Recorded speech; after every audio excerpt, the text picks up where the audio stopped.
Okay, welcome everybody. Welcome to Patrick Henry College, our visitors. And I see a lot of familiar faces out there. The fear of Dr. Favelo has driven his students in. Thank you for attending the Newsmaker interview. Our guest is Dr. Arthur Brooks. Dr. Arthur Brooks is the president of the American Enterprise Institute and formerly served as a professor at Syracuse University for Business and Government. He has authored 11 books, including his most recent work, The Conservative Heart, How to Build a Fairer, Happier, and More Prosperous America. He has traveled the world, spending a good time in Spain as a musician, good amount of time, I'm sure it's a good time also, before entering the realm of public policy, and brings his love for the arts and into his understanding of policy and economics. Please help us in welcoming Dr. Arthur Brooks.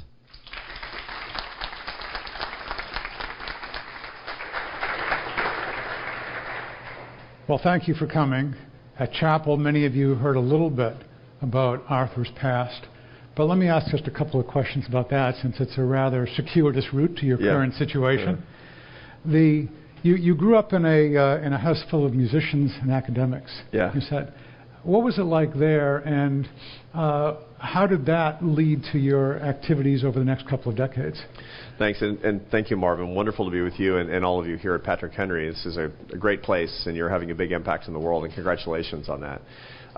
My background is a little different than a lot of people here. Although I was raised in a Christian home. My mother was an artist. My father was a college professor. My dad taught at Seattle Pacific University, which is a free Methodist school in Seattle.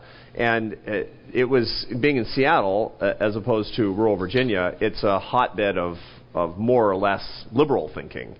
And that has good and bad things about it. One of the good things about being brought up in a liberal home is that there's a sense, and this is a good thing that I think that we can learn from people on the political left, is this sense of lack of boundaries in how you can build your own life.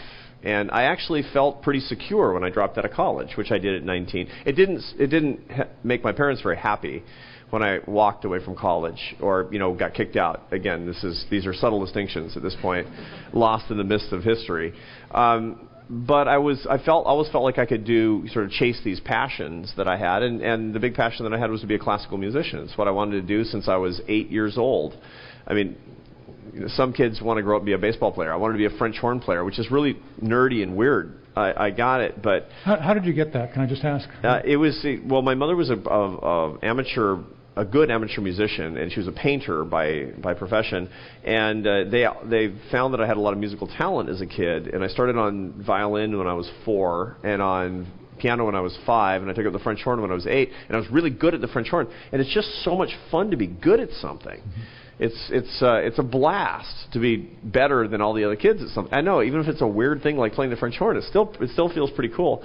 And I wanted to do it for a living, and I loved music. And so I was able to do that, to pursue that dream. And my parents made it possible, and I'm really grateful to them for that.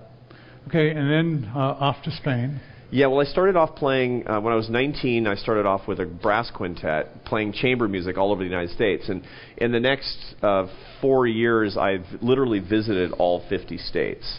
In the continental U.S., in the back of a extended passenger van with 4 other guys. And this sounds great, I know. One time we drove straight through from Baltimore to San Francisco, only stopping for burgers and gas. And 52 hours. And that sounds good, doesn't it? That sounds like a great life. Sounds like Dumb and Dumber also. Yeah, a little bit. It was a little fair enough. And I did that for a long time, and then I went off to Spain. I didn't go just because I wanted to play in the Barcelona Symphony. I took the job in the Barcelona Symphony because I was in hot pursuit of the girl I wanted to marry. And it took me a year and a half in Spain to close the deal. But we have 3 kids. We've been married 25 years. Yeah. And so what then brought you from Spain? Actually, I understand that Esther, your wife, had something to do with that. Yeah. So I was in the Barcelona Symphony, and she was a musician as well. And when I first met her, it took a while before we could communicate because she didn't speak any English and I didn't speak any Spanish at all. And which is an odd way to start a relationship. I don't necessarily recommend it. And when I always felt bad that I didn't finish college. And I remember at this one juncture we had just enough communication that I confessed. I said, I feel kind of embarrassed about this, but, I dropped out of college. I never finished college. And she starts laughing. And I said, why are you laughing at me? She says, because I dropped out of high school. And she wound up going back to high school by correspondence and graduating at 29. And I finished college just before my 30th birthday. But when she was studying by correspondence to get her high school diploma, she was studying things that, we were musicians. She dropped out of high school when she was 16 to join a rock band, which is a really bad career direction. I don't recommend to my kids or to any of you. And but when she went back, she was studying these things, physics and chemistry and geography, and she was taking this calculus class. And this is right when we're newly married, and she says, I'm studying this thing called calculus. My dad was a math professor, by the way, but I always hated that stuff. She says, it's like doing crossword puzzles. It's really interesting. You've got to check it out. Total nerds, I got it. And she taught me a little bit of calculus, and it was the most interesting thing. So I started taking a college correspondence class in calculus, and one thing led to another, and I wound up back in college. And it was so interesting, and the vista was so large. I was telling you before, Marvin, that I felt like Lewis and Clark, and I'd accidentally found the Pacific Ocean. All of this knowledge out there, this vast amounts. And so, and I liked it so much. And she said, I don't think you're really happy as a musician. Why don't we move to the States, and you finish your college degree, and then try something new? Which seemed like a crazy idea at the time, but we did that, and it was hard because we were immigrants to my own country. I hadn't lived in the States in a long time, and she didn't really speak good English at that point, and she didn't have even a high school diploma quite yet. She finished it up a little bit later, and so she had to find a minimum wage job as an immigrant with poor English skills. We didn't have any money. It was an interesting experience, and when I look around today at the experience that immigrants have to this country, I'm very, very unsympathetic to public policy leaders that bash them, because that was me. And we were trying really hard. And, my wife says, will there be discrimination? What's it going to be like? Will we be able to make a living? And I said, I don't know. And she got 4 job offers in her first month, all minimum wage jobs. These were not CEO jobs. And, food service, et cetera, et cetera. And she ended up taking a minimum wage job at a local elementary school working with poor immigrant children, recently arrived. And she said, and I remember this very distinctly, she said, this is the greatest country in the world for people who want to work. And that is the immigrant ethos that I still see today, because my wife still works in immigrant communities, people who are recently arrived who don't have English and they're poor. And I still see it today. And I think it's really important for all of us to remember that the experience that I had is still the experience that people are having. And those of us who are Christians, I think that it's a good idea for us to keep examining our conscience on that very issue. And she seems to have a basic optimism. I read, here's a story you like to tell about your wife.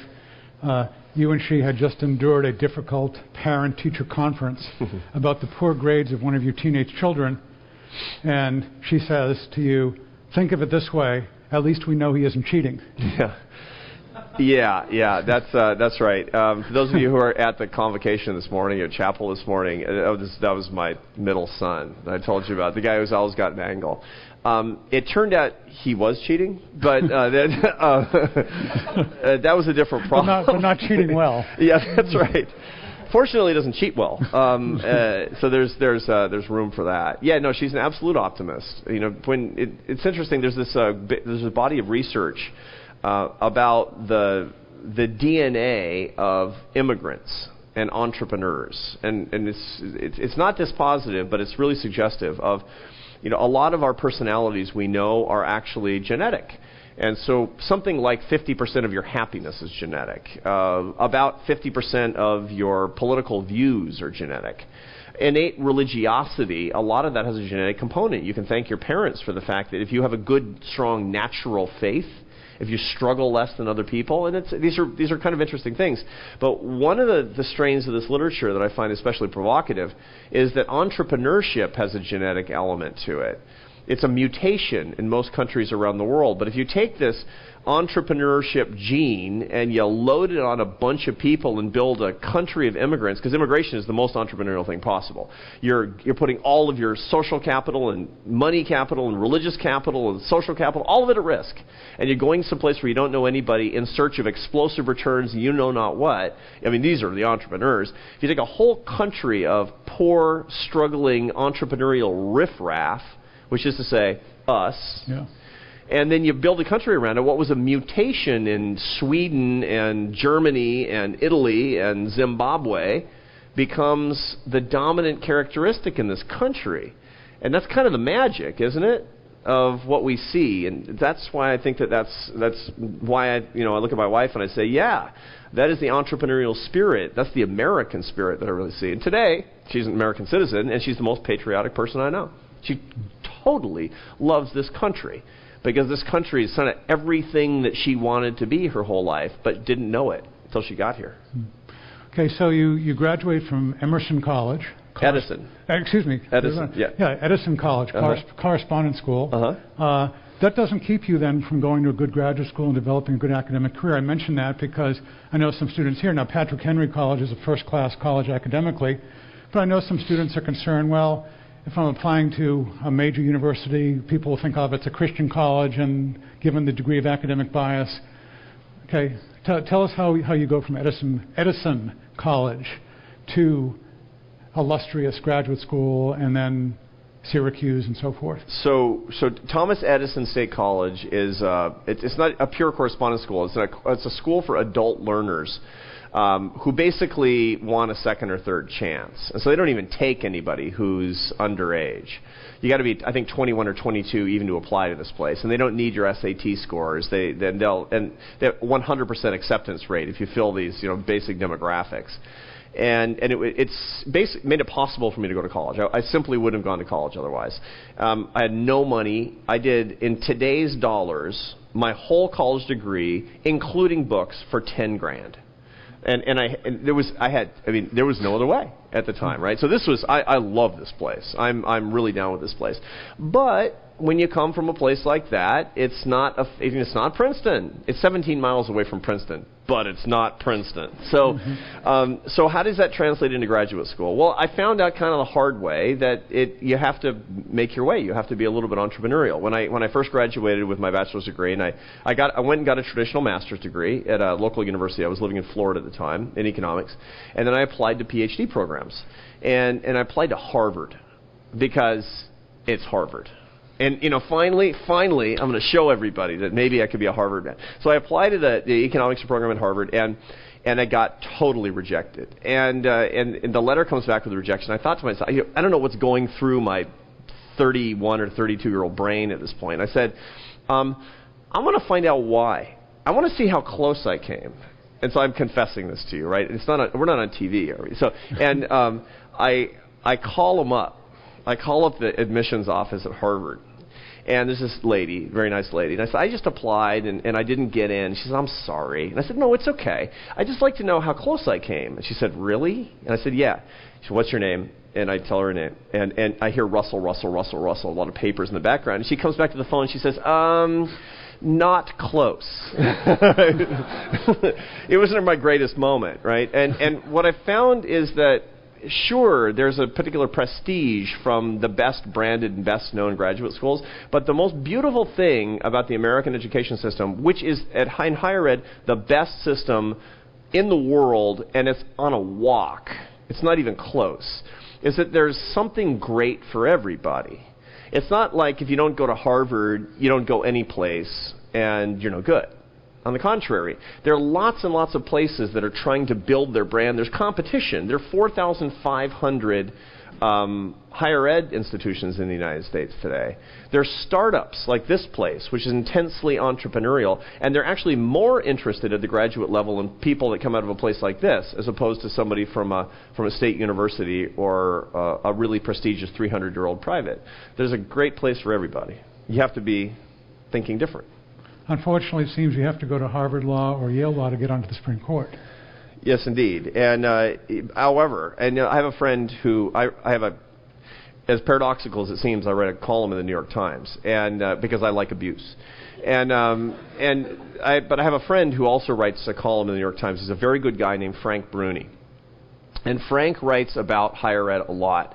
And he writes, his most recent book talks about who actually went to the most elite institutions in the country, who went where. And what he finds is that in our political elite leadership, you find that basically we pick all of our presidents out of Princeton, Yale, Harvard, and Columbia. That's just where we get our presidents anymore. The people who are most successful and in the most leadership positions in this country didn't go to those institutions. 99% of the Fortune 500 CEOs didn't go to the top 20 universities in this country. As ranked by whoever. It doesn't really matter who ranks it. 99% went to other places and built their own lives. That's the important thing to keep in mind. I would like to democratize the Supreme Court and the presidency, but already the House of Representatives and the Senate are incredibly democratized. There aren't very many people who went to those institutions who are in the highest positions of leadership in the United States today. Okay, let's turn to your new book, The Conservative Heart. Now, there's a famous book called The Conservative Mind, and I suspect you chose The Conservative Heart as a direct challenge, in a sense, to that emphasis. Or tell us about the choice of the title, first of all. So I was thinking of the conservative spleen, but it didn't. The conservative liver. It just doesn't. So the conservative mind, from Burke to Eliot, is a famous book. It chronicles conservatism. Going back to the 18th century, mid-18th century, till what was the present when it was written, which was, I think it was finished in 52 or something like that. Yeah. And it's a great book, and I recommend it to your interest, because if you want to find out, those of you who consider yourselves political conservatives, you'll see a lot of weird variants, and this idea that, which was springing up in the mid-20th century, was that conservatism was a tick. Conservatism was an unmoored intellectual tendency, that it was just the kind of thing that built on a bunch of bigotry and prejudice and all that. And Russell Kirk, who wrote that great book, said, no. This has an intellectual tradition behind it. It has a bunch of ideas behind it. And so when he wrote the Conservative Mind, it was to prove that there was one. Crazy, right? I mean, we know there is one, or this institution wouldn't exist. And there are a bunch of places, entrepreneurial intellectual startups that are built on that, but that was not taken for granted in the 1950s. It was a foundational work. The problem has been, as I see it, over the past 10 years in particular, or 20 years, and this includes your foundational work as well, Marvin, that people forget that there's also a conservative heart. And, I know there's a conservative mind. I'm in the conservative intellectual movement. But too often people think that being a conservative means that you're hard-hearted. I'm in the movement because poverty is what I care about the most. That's so weird. I had this public conversation with President Obama last May at Georgetown University, where we had this public forum about poverty. And I said this on stage to the president. I said, look, the reason I'm a conservative is because poverty is what I care about the most. And it's as if I had suddenly gone into Swahili and said a bunch of weird things that he didn't understand, because he looks at me just like this expression of he's gobsmacked. He can't believe what I just said.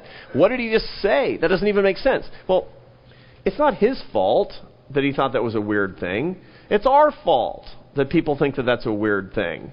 It's our job to change it. I wrote the book because I know that you have this written on your heart. That, we talked this morning in chapel about Matthew 25. I bet y'all are Matthew 25 Christians, just like me. Being a conservative is the best way to build a system that's actually going to serve the most people, that treats them with dignity and treats them with potential and doesn't make them dependent, and actually believes that everybody can and should contribute to our society, that everybody has the right and the opportunity, should have the opportunity to earn their success. It's optimistic, and it's full of heart, and I felt like there needed to be a stronger case, and that's why I wrote the book. So what do you think President Obama's definition of compassion is? And I ask that because you write in this book, true compassion means telling a friend, I can't help you if you don't stop using drugs. And again, not to impugn the motives of President Obama, because policy disagreements aside, and the policy disagreements that I have with President Obama are manifold, I think he really cares an awful lot about poverty, and I think that's what he mostly wants his legacy to be. And I think that he has a lot of regrets about the fact that he couldn't make more progress on poverty. And I respect the fact that he cares about this a lot, because I care about it too. The problem is not President Obama. The president is our society, which has a warped view of what we're supposed to do for poor people. Now, I'm paraphrasing Marvin Olasky here, because I learned all this stuff from Marvin. So, so I'm stealing intellectual property here. I hope you don't mind. I am honored. We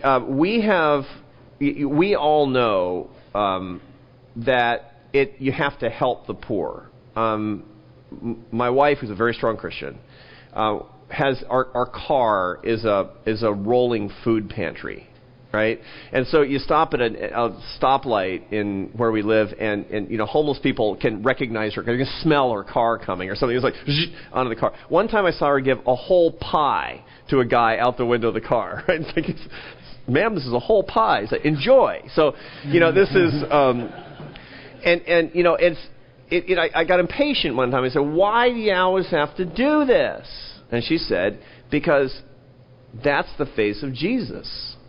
I mean, that's the essence of Matthew 25, is not as you did for, someone who is poor and suffering, you did for somebody like me.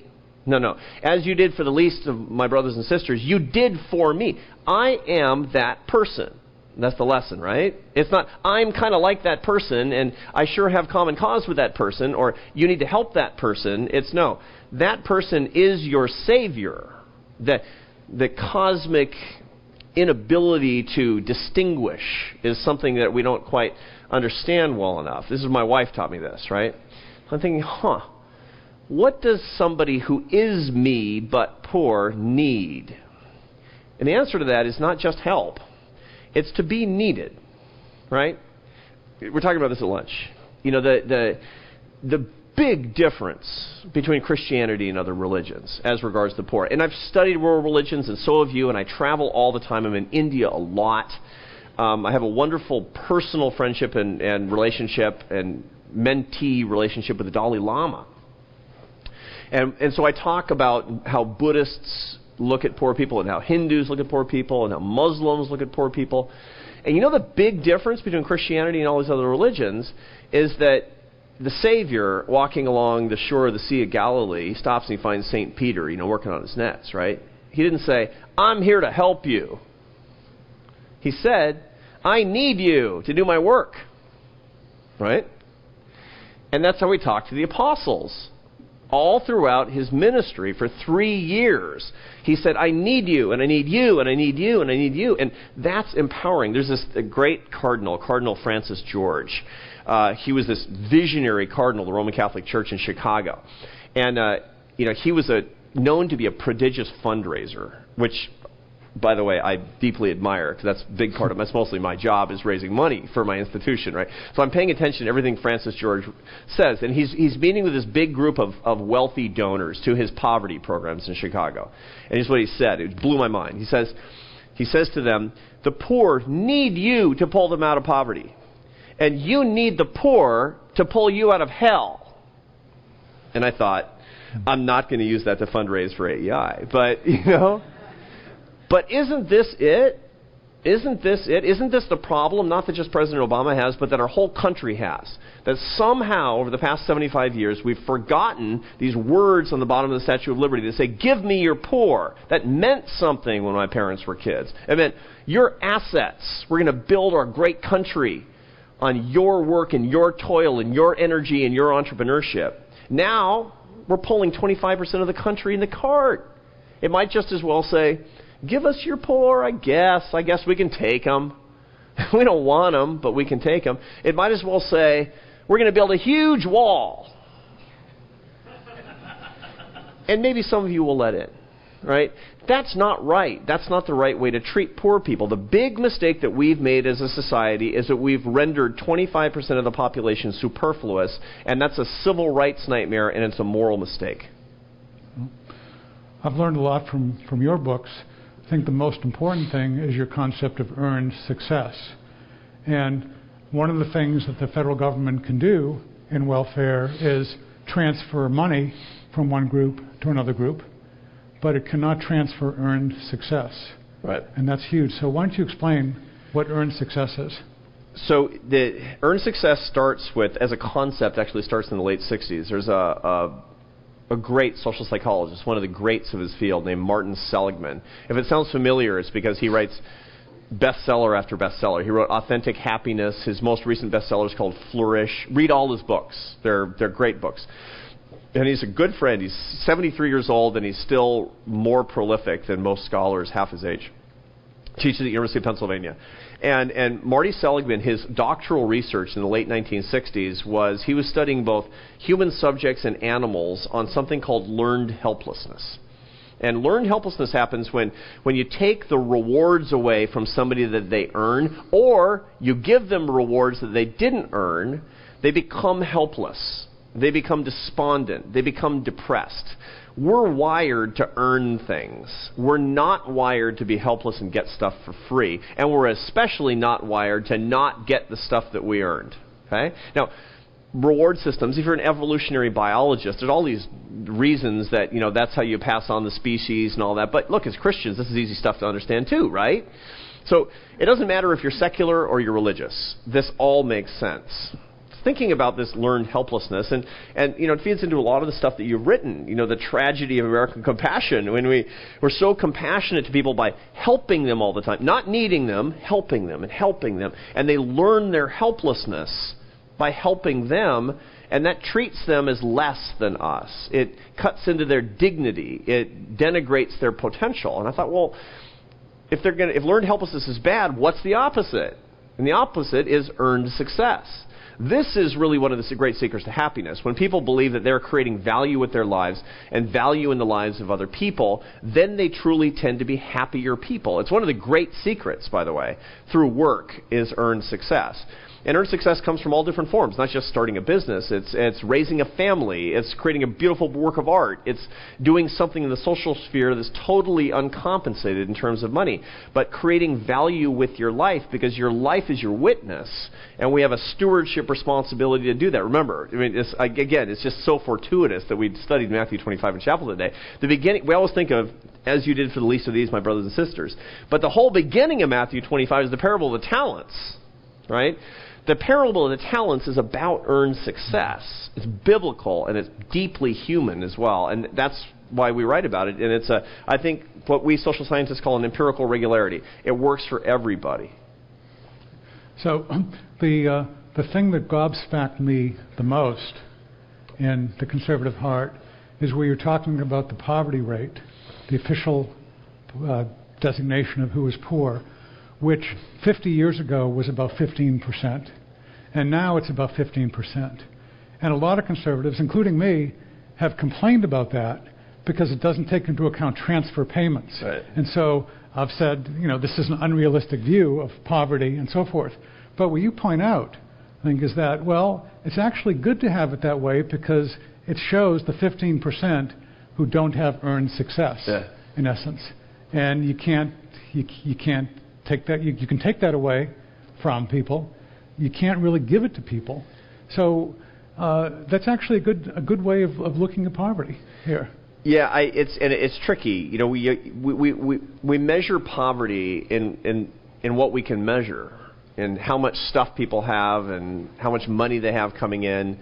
But there's, my colleague Nick Eberstadt at AEI wrote a very famous piece called The Poverty of the Poverty Rate. Because, for example, all the reasons that you and I have, it doesn't take into account taxes, it doesn't take into account transfer payments, and when you do that, by the way, you get a completely different picture. You have this, you've been hearing from presidential candidates now for a long time that income inequality is this huge nightmare thing. It turns out when you take taxes into account and transfer payments into account, economic inequality, income inequality, outside of the top tenth of 1% hasn't changed at all since 1970. It's a completely bogus argument. It's a lie that's being perpetrated on your generation to try to fire you up, to weaken capitalism. That's basically what it's a plot. See, I'm a conspiracy theorist. See, and okay, I got that, but that doesn't mean that just because being poor is easier than it was, and it unambiguously is. Poor people now all have refrigerators, they have telephones, they have cars, they have Xboxes, they have all this stuff, right? Just because it's easier doesn't mean it's better. It's not better to be poor. It's not better to feel like you're not earning your success. And here's the kind of the statistic you need to know. When I was a child, the percentage of able-bodied, non-institutionalized men, what does that mean? Men between 20 and 64 who are not in prison, they're not in school, and they're not in the Army. Okay? The percentage of those guys that were not in the labor force was 7%. Today it's 18%. Right? We've tripled, basically, the number of guys in our society that aren't working at all. That's a powder keg. It's a bad social situation, but it's deeply immoral as well. All you guys out here, imagine this. You get out of school. 10 years later, you're not in the labor force. You're getting by because of the dole. This is not treating you right because it makes it impossible for you to be a good steward of your own talents. And that's what our society is basically doing to people, and it's good enough because we're helping them, right? It's not good enough. And we have to find better ways to get beyond the poverty rate and talk about hope. And we need per capita hope in communities of poverty, and right now we don't have it. Yeah, I'll quote one more, actually 2 sentences. Creating a separate set of moral standards according to socioeconomic status is not an act of mercy. It is a crime against the poor. Can you expound on that a bit? So you have 4 kids and I have 3. And everybody here who's a student, virtually all of you are going to have kids at some point. And the worst thing that you would do is to treat them morally differently. You treat them practically differently. I have different kind of school expectations and things for my kids. I have one kid who's a really good scholar and I have one kid who's a really great cyclist. Obviously, I don't force them through the same tube. I don't make my scholar go to cycling practice, and I don't make my cyclist apply to Princeton. Unless he wants to. I mean, you treat them differently for practical reasons, but you don't treat them differently in moral ways. You don't say, look, you're a good kid.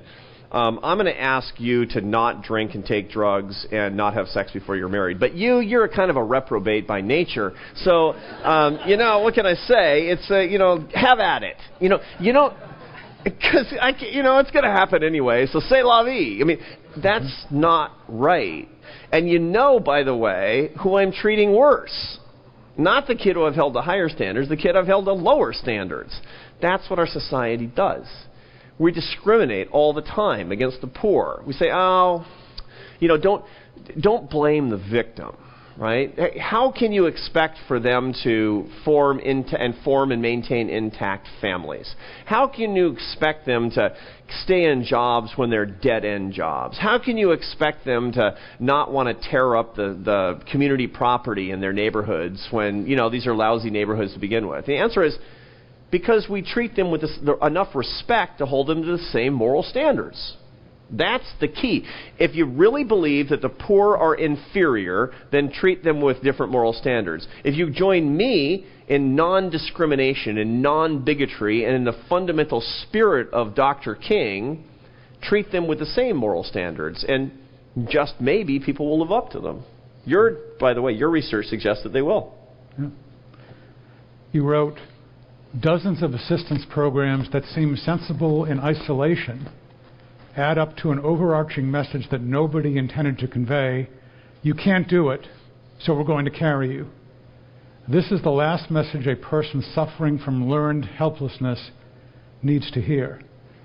So I'd like you, if you could, to say in a few words the first message that a person suffering from learned helplessness needs to hear. And I want you to, if you can say this in a sentence that I hope will be embedded on the memory of all these folks here and people who are later watching it, what would you say? It relates to a topic that came up before. What somebody needs to hear in that circumstance is, I need you. And actually mean it. I'll tell you one story that backs this up. I'm doing work right now as part of a film project with a homeless shelter in New York City called the Doe Fund. It specializes in the guys who are just the most unlovable members of our society. These are guys who are felons, ordinarily drug addicted, homeless, and they've abandoned their families. and they got nowhere to go. Now, it's interesting because our society is actually pretty good at loving the unloved, but we're terrible about loving the unlovable in a way. And I understand nobody's unlovable, but the Savior specialized not just in the unloved, but in the unlovable. That's where it gets interesting as a Christian, to love the unlovable, right? So I like this organization a lot because they specialize in these hard cases. These are the people that are thrown away. I mean, they're going to go back to jail anyway, or they're going to be living on the street, and they take drugs, and they haven't taken care of their kids. They're the worst, right? The Doe Fund specializes in these guys. How do they specialize in these guys? Through work and holding them to equal moral standards with everybody else. So they make a living, they have to save their money, they have to pay alimony, and if they get caught using drugs, then they're only, the penalty that they get is they're not allowed to go to work. They have to stay home. They have to sit at home. And it's a big problem for the social stigma that they face with their fellow guys. They start all off sweeping the streets in New York City. Then they go into these menial labor jobs, the kind of jobs that fancy people call dead-end jobs, right? And by the way, any group of Americans that I will ever speak to, I say, how many of you started with dead-end jobs? All the hands go up, right? And so I'm talking to this one guy that I met a week after he came off the streets into the program. His name was Richard. Just months earlier, he'd gotten out of prison after 22 years. He'd gone in at 18, come out at 40. He had committed murder when he was an 18-year-old. He didn't know how to use a cell phone. He didn't know how to drive. He'd never had an apartment. He'd never had a girlfriend. He's like a kid, but he's 40. Weird. So I said to Richard a weekend, this is the beginning of this film project, and I said, how do you think it's going to go? He says, I don't know. I'm just going to work. See him a year later. He's in a minimum wage job working for an exterminator company. And I'm thinking, he's going to like it. I don't know. Dead-end job. I don't know. And I said, Richard, how's it going? And he said, let me show you. And he pulls out an iPhone. He's got this iPhone, which is not the secret of happiness, but it's pretty good nonetheless. And he shows me an email, and it's from his boss, and it says, emergency bed bug job, East 65th Street. I need you now. And I said, so? And he says, read it again. I need you now. That's the first time in my life anybody said that to me. That's what people need. That's what you need, and that's what I need, and that's what poor people need. And if we can't say it as a society, we're doing something wrong. And our goal, our goal as part of the social gospel is to be able to say that to more people. The lack of a dead-end job can be a dead end. Absolutely. But, we're going to go to your questions now. There's a microphone over there, so you can raise your hands. And as you're thinking about whether you have enough courage to raise your hand, there are actually free books over there, free copies of The Conservative Heart, and all you have to do is sign your name, and you're off and running. Let's start with questions. So if you ask a question, you get the penalty of a free book. All right. Thank you for coming. I have a quick question. We've been learning recently in U.S. history about the New Deal and some of the programs there. And in light of what you've spoken today, what is your opinion on the CCC and organizations like that, which put people to work? So this is a wonderful question, or the Work Progress Administration, the Tennessee Valley Authority. So you're learning about the New Deal and all these big government programs to put people to work. Now I can answer that as an economist, or I can answer that as under the terms that we've been discussing here. So let me really quickly do it in two ways. Keynesian economic policy is largely ineffective. What you find is you're borrowing from the future, and you wind up having to pay it back. And it, just as a technical matter, it doesn't work very well. And work programs that are kind of made-up work programs from the government tend to fare poorly. I much prefer strong economic growth so that private sector organizations can create jobs that are jobs that will last. Okay, that's as a technical point. Second point, here's why I love New Deal programs, even though they're not great public policy. That was the last time in American history when right and left were competing to treat people like assets to develop, as opposed to liabilities to manage. Today, the right and left are arguing about expanding the safety net, which I believe we should have a safety net, by the way, and I know all you do too. But the left is how lavish should the safety net be, and the right is talking about things like building prisons. Those are liability management policies. Okay? Now, I believe in prisons, I believe in the safety net. But if that's all you're doing, then you're treating poor people as liabilities to manage. Go back to the New Deal. The right was talking about strong economic growth, and the left was talking about big government programs to put people to work, which are asset development policies. I want right and left to be going head-to-head. Boom! Where they say everybody's an asset to develop, and they're competing on that turf. That's where I want to go back to again, and that's why I have great respect, even though it was economically misguided, to the people who designed those programs. And safety net itself, I mean, I agree with you on that, but it's probably not the best metaphor. Trampolines would be a better metaphor than safety net. But anyway, let's see. Next question over here. I read your book a couple of months ago, and it's all marked up and underlined, and it basically radically changed not what I think, but how I think and how I communicate it to other people. So I want to thank you for that. Thank you. I know a lot of us went into this past election cycle with a lot of optimism for. You mean the current election cycle? The current one, yeah. Cycle, for the conservative heart kind of ideas. Yeah. And are a little discouraged and depressed right now. So I was wondering if you had any insights into how the conservative heart movement can continue forward from this point. So, yeah, it's discouraging for a lot of people what's going on in politics right now. But let me set it up with a little metaphor. Politics is like the weather. Ideas are like the climate. And you're in the climate. You're doing climate work. I mean, it's the first time probably that most of you have said that you're really in the climate movement. But you really are. You really are. And the reason that you're blessed with a whole career in front of you is because history is not going to unfold and close back up in just in this current election cycle. You know, weather can be bad. It can knock down your house. It can carry away Toto, right? I mean, weather does all kinds of scary stuff, to be sure. But you really have to be thinking about what the climate is. No matter who gets nominated for either party, and no matter who gets elected President of the United States, your work isn't going to change. Your work as a Christian isn't going to change, and your work in policy isn't going to change. The conservative heart movement's going to go on, and it's going to be necessary no matter what. It just means that the challenges of the moment are going to vary, and that's okay. There's a plan behind this, and let me add one more quick thing here too. These discouraging times are really super important for us.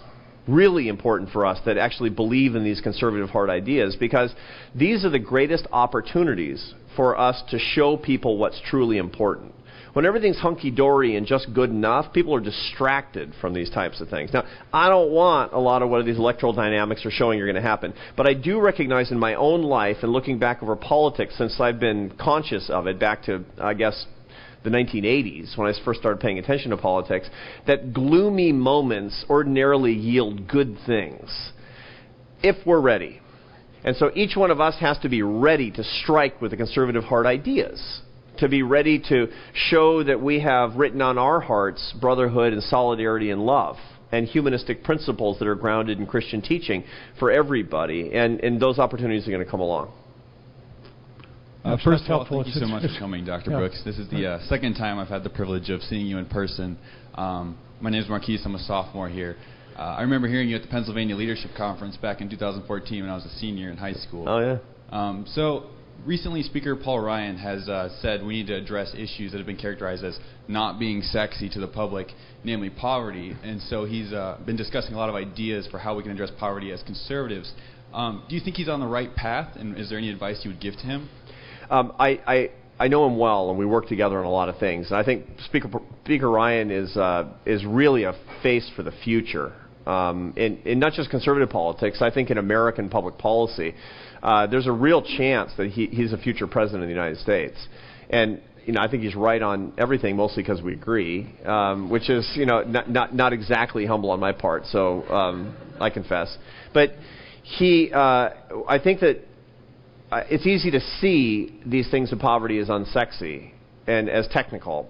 It's really pretty interesting to most people to be a solution to problems for others, and to be somebody who fights for people who are weaker than we are. And so one of the things that I suggest to everybody who will listen, every public policy maker who will listen, is that poverty issues are never just technical issues. Poverty issues are moral issues. Poverty issues are opportunity issues for each of us that are trying to realize our best selves in fighting for those who need us.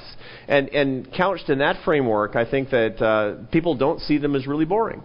And the more interesting that we can make it to the greater group of people, I think the better off we're going to be. Hand over here. Oh, go ahead. Thank you so much for Such coming. a polite group. It's like, no, you first. No.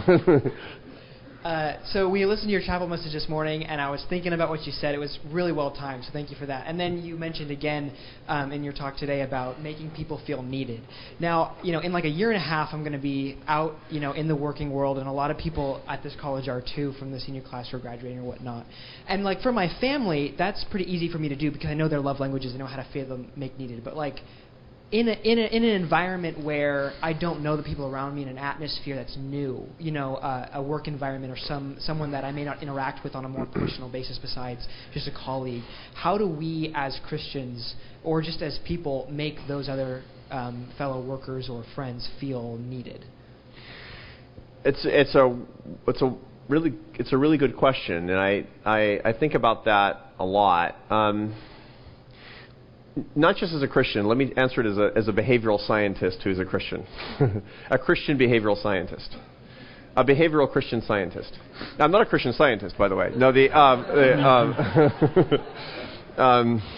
next I'm going to say I'm a Scientologist by accident. No. There is a very interesting literature that talks about how you can help other people and how you can make an impression on other people efficiently. And the answer is act like the person you want to be. It sounds crazy. If you want to be a happier person, you want other people to see you as a happier person, fake it. That's basically what the literature says. There's this great stuff. I mean, I love the brain science of behavioral economics and behavioral psychology. Because it tells you a lot about how malleable the brain is. And there's this wonderful literature that talks about how forcefully smiling where you use your eyes. Quick background on that. There's a literature from a French physiologist from the late 19th century named Duchenne, and his whole gig was cataloging the human smile. And he found out that there are 19 types of human smile, and only one of them is associated with true happiness. 18 are social smiles, like the flight attendant smile, but one is true happiness, and it uses the orbicularis oculi muscles, which is in the corners and the bottoms of your eye. When you have crow's feet, that's when you're happy, is basically what it says. And so you see an old person that has really pronounced crow's feet. Ordinarily, those are happy people because they've crinkled up the corners of their eyes so very much. If you want to know if somebody's really, really happy to see you, don't look at the mouth, look at the eyes. That's basically what it comes down to. Now, why do I bring that up? Because behavioral research that goes back to the 1990s shows that if you manually crinkle up the corners of your eyes, just in the mirror, you make the prefrontal lobes of your brain, the part of your brain that illuminates when you're having happy cognitions, when you feel happier, illuminate. You make yourself happier by physically acting as if you already were happy. Now, that doesn't mean you have to, look in the mirror like a lunatic every single day and hope for the best. That's not my advice to you. My advice to you is think about the person you want to be and be an Academy Award-winning actor. That's what I'm telling you to be. Even if you don't feel it. There's a great virtue of cheerfulness when you don't feel cheerful. Right? It's a great Christian virtue of non-authenticity when you're feeling grumpy. Right? It's a great thing. We get to do that. If I honestly believe that it's infectious when I'm cheerful, when people see me as a happy person, they're going to want to be more like that. I'm going to spread these good feelings to other people, but I don't feel it. Too bad. Offer up that minor mortification for the sufferings of our Savior. Offer that up. Offer up those bad feelings and put a fake cheerfulness in their place. And again, this is not how people are brought up today. I got it. People are brought up to be authentic. No! Authenticity is for chumps and doesn't help people. Act the part. That's basically my advice to you. Be the person that you want to be and see the payoff in the way that you're spreading your love. Hi, my name is Julianne. Thank you so much for coming to speak with us today. Towards the beginning of your talk, you talked about the ethos of the immigrant. And I was just wondering, in light of the conservative heart, how should we be perceiving immigration? How should we as conservatives respond to immigration? Our older brothers and sisters, the Jews, talk about this a lot. In Exodus, Moses says, remember, You were a stranger, right? And so every good, pious Jew you'll ever meet is very, very, very easy on immigration. Why? Because they learn this when they're a kid. Remember, you were a stranger in Egypt, right? That's us too. When you see a poor person, if you don't see you, there's something wrong, right? When you don't see you and the Savior and the inseparability of this, there's something wrong. We're doing it wrong, basically, is what I'm saying. Okay, does that mean that we have to have open borders? I'm not porting this over to bad public policy at this point. First, I just want to talk about the mindset that I think is appropriate. I am the immigrant. Okay? In the case of my wife and daughter, literally they are the immigrants, right? But that's not the point, right? Okay. Solidarity. Very important Christian virtue. Okay. Then how do you actually express that in terms of good public policy? It's if you're going to err on the side of unity, err on the side of solidarity. I think there are a lot of ways that we can improve our immigration policies that don't put Americans at risk, but remember that we are them and they are us. And by the way, there's a side benefit to this. We're the most prosperous, most successful, richest nation in the history of the world because of immigrants. Because of your grandparents. 0% of your grandparents were on the boat coming into Ellis Island or someplace saying, sure is great to get a better system of forced income redistribution. That's not what they were saying. They were saying, finally, some place where I can start a farm or I can open a business or I can finally find a job or something. And that's what we have to foster. That's what we have to expect. That's what we have to want from people. And so I'm asking you for a bias in favor of that while still building a sensible immigration policy. Do you agree with that, Marvin, by the way? Yes. He agrees with that. So therefore, I know I'm right. Over here, yes. Dr. Brooks, thank you very much for coming to speak to us today. My name is Lanson Hopai. I've read your book before. It's fantastic, and your work and your institution are one of the only reasons I can still call myself a conservative today. Thank you. Grand confession, guys. Hi. In your book, you state that Aristotle shows admiration for learned men because they knew things that are remarkable, admirable, difficult, and divine, but useless. And that's a very interesting concept for us today. Like, the word useless has very negative connotations, but in terms of people like Oliver O'Donovan, Aristotle, even Russell Kirk and Edmund Burke, beauty is useless. It has no utility, but they're good in themselves. Could you emphasize or could you restate to us why this concept of beauty is so important when we're talking about our responses, the conservative response to poverty or to compassion for people around us? Sure, absolutely. Good students here, huh? Yeah, great stuff. It's just really good stuff. Thank you for that and for your kind words. I've written in my New York Times column about uselessness and the importance of uselessness. And basically I use that as purposely provocative language. What I'm arguing against is excessive utility and utilitarianism in our lives. And I argue this not just as somebody who's trying to, I want to enjoy my life. You know, and you deserve to enjoy your life. No. You have a moral obligation to enjoy your life. Worldly satisfaction is a question of gratitude. You're ungrateful if you don't have any worldly satisfaction. The Lord made the world, and it's beautiful.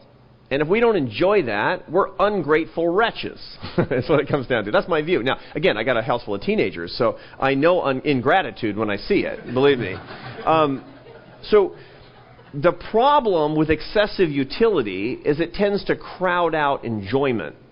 And enjoyment, a lack of enjoyment, tends to make it impossible to be grateful, and being ungrateful crowds out life satisfaction, happiness, and being a worshipful person. That's the reason that beauty really matters. We live in a world where things are amazing. We live in a world where things should be enjoyed. You know, you don't get married because this is the most utilitarian way for the efficient production of children. I mean, I hope you don't get married for that reason. You want to get married because love is beautiful and good, and we're made to love. I mean, God made us to love, right? And to enjoy love. That's a really important thing, and so many things flow from that.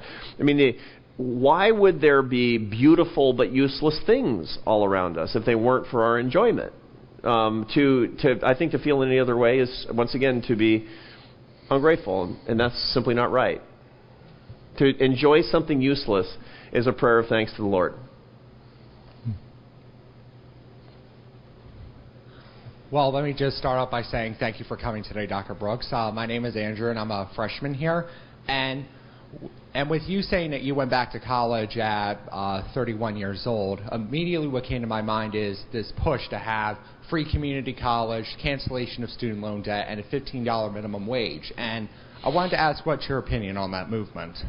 I don't like it a lot. And let me tell you, I mean, I'm going to separate motives from the quality of policies. And there are a lot of things like that. There's a lot of, I think, terrible policies with beautiful motives. And a classic case is the minimum wage.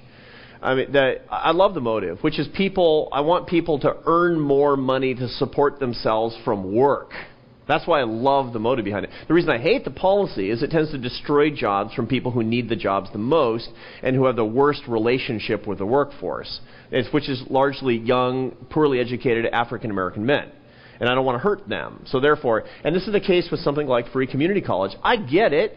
We want people, and it's not just to make them more efficient value-creating machines. We want people to have more satisfying lives where they can create more value and have more human capital, so they can participate more in the economy. I got it. That's a noble and good goal. The problem with it is that right now, the reason that so many people, maybe a quarter of the population, according to the scholars you're reading, are not prepared to create enough value to make any job at virtually any wage at virtually any job in the economy today, and we're going to pull 25% of the people in the cart, is not because they didn't go to community college. It's because they didn't get any education. I mean, are we really at the point where we've given up on education reform in high school and junior high and elementary school, and we're going to layer on another couple of lousy years of community college? And so people can put off being adults until they're 20 instead of putting off people being adults when they're 18. This is a bad mistake that we're making in our society right now. I mean, we should have people who are able, if we believed in the inherent dignity of every person, we'd have high school education that's not crazy unionized and bureaucratized, and it was working for the benefit of kids instead of the benefit of grown-ups, which it currently does, which is an immoral, misplaced set of priorities to begin with. And furthermore, we would treat people as different individuals and looking for their talents so that we could need them in different ways in the economy. I mean, it's nuts that we don't have vocational and technical education and apprenticeships in our economy. It's nuts that we're trying to push everybody through the tube of higher ed when not everybody should have to have higher ed. People should be able to go to work when they're 18 years old and feel like adults. And no, you know what? I think that, lousy, bureaucratized, unionized high school that's really, really expensive, let's make them sit through that miserably. And then when they're 18, let's ship them off to 2 lousy years of bureaucratized, government-controlled community college. I feel strongly about this, as you can tell. But only because we need those people and we're effectively parking them in just another expensive government-controlled way. What you've said about schooling in the last couple of minutes is exactly right. My question is, how do we get from here to there? The way that you subvert any corrupt, decrepit, unionized, ancient industry is by subverting it. You don't get it by breaking yourself against it. You never do that. I mean, it's like the education reformers that are simply trying to smash into the line of teachers' unions again and again and again. They're going to lose. They're going to lose because it's simply the teachers' unions are too strong. They're too entrenched, and you're not. Any time in the next 30 years, you're not going to make a dent on them. Effectively, you subvert them by simply taking away the reasons that they might exist in the first place. What subverts market structures that are suboptimal? The answer is entrepreneurship. Always does that. If you basically can unleash, look, don't fight against them. Say, look, I love my local teachers. I know they want to help the kids. I just want more alternatives. The reason that teachers' unions are so freaked out about charter schools, the reason they're so freaked out about school choice, the reason they're so freaked out about homeschooling, you want to know why? It's because that's subversive, because that's entrepreneurship, and that's going to take away their reason, their obvious reason for existing. Nothing is scarier to teachers' unions than a parade of poor African-American parents coming down the boulevard saying, we want choice. That comes from subversion. Those of you who want to be warriors in this area, innovate, be entrepreneurs, and you can, in your generation, see the end of the public schooling mechanism and bureaucracy, the detritus of our society as we currently see it. In Gilded Age America, immigrants, particularly immigrant workers, were hugely disadvantaged by wealthy business owners. What do you think is the place for empowering poor people and poor workers so that they can actually benefit from their labors and make their way in America? In the Gilded Age, particularly the late 19th century in the United States, and thank you for that question, there was a big power disadvantage for all workers, not just immigrant workers, poor people, in American society and American industry. And that led to the beginning of the labor union movement. And one of the things I'd like to recommend to you is understanding the distinction between private sector and public sector unions. There's nothing that militates against private sector unions if you're a free enterprise advocate. Public sector unions are a different matter and a more problematic matter. What we need are ways for there to be more solidarity between low-wage workers, to be sure, and to ensure also in our public policy making process protections for workers, health protections. We need, and this is, and when we talk about, go back to immigration for a second, it's very important that we have a guest worker program in the United States, not just to limit the number of people who are here in the United States, but because we need to enshrine worker protections. These are a public good, something we should be all in on. In other words, we need better laws, better institution, and we need each of us to have better solidarity with those workers themselves. And between that, I think that we could, we do, in fact, have a better environment for it now, and we can improve it still from here. We're going to have to cut this off now because some people actually have classes. I was noticing people were leaving. It's something I said. I don't know that. No, just two things. If you're either happy or more likely perhaps depressed about recent election results, there are two people in the country who really analyze electoral politics really well at the granular level. One is Michael Barone at AEI, and the other will be here tomorrow afternoon, Henry Olson. He will give us nuts and bolts analysis of what's going on in politics right now and what hope there is. And secondly, please join me in thanking Arthur Brooks. Thank you. Thanks. Thank you, Marvin.